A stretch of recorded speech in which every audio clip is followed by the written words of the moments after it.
Hello. Okay, so I'm going to walk you through how to adjust the patterns and textures that are given to you within your layouts. And I just want to give you a couple design tips when using patterns and textures.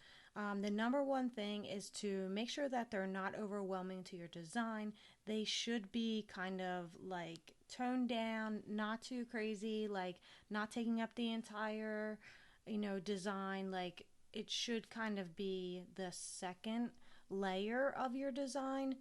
That's why we give them to you, because it kind of gives your design some depth and some more personality within them. So you can see this right here. In the background is one of your textures that is given. You see it.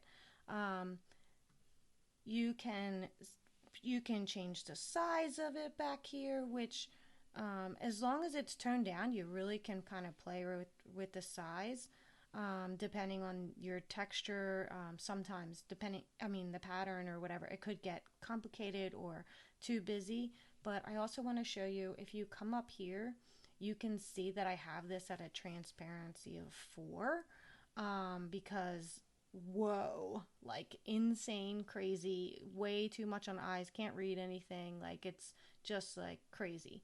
So, even this would be very hard for your customers to read the copy over top of it. So, that's why we give it to you at full strength. It gives you the ability to really adjust and play with it, because there's so many different ways that you can use these.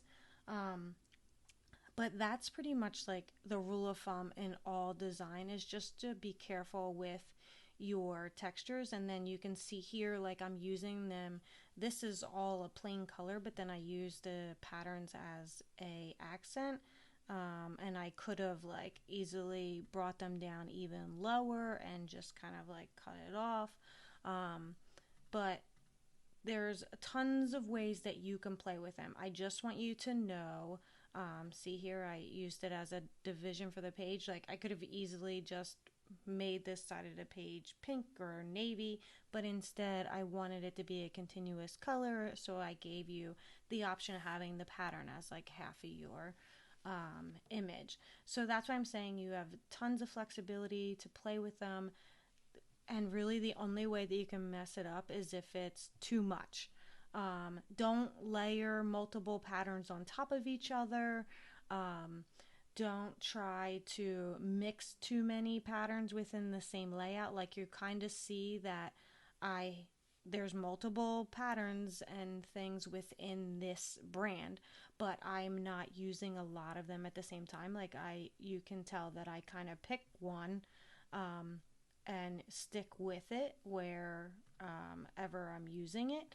And then the other thing too to keep in mind, um, is that like for here, if I wanted to put this pattern here, you can mix and match your patterns throughout your brand, because that's the whole point. It's supposed to give your brand variety, and like you can easily just switch up um, your brand, your layout, I mean, by just playing around with the elements within your brand.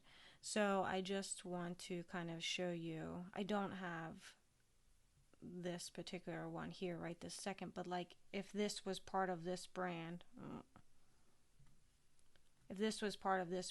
you could have put this here and maybe turned it down or whatever. Like this doesn't go with this particular brand, but you get the point. Like you can mix and match and play around with switching them up. So that's it. Have an amazing day, and if you have any questions, please reach out to us.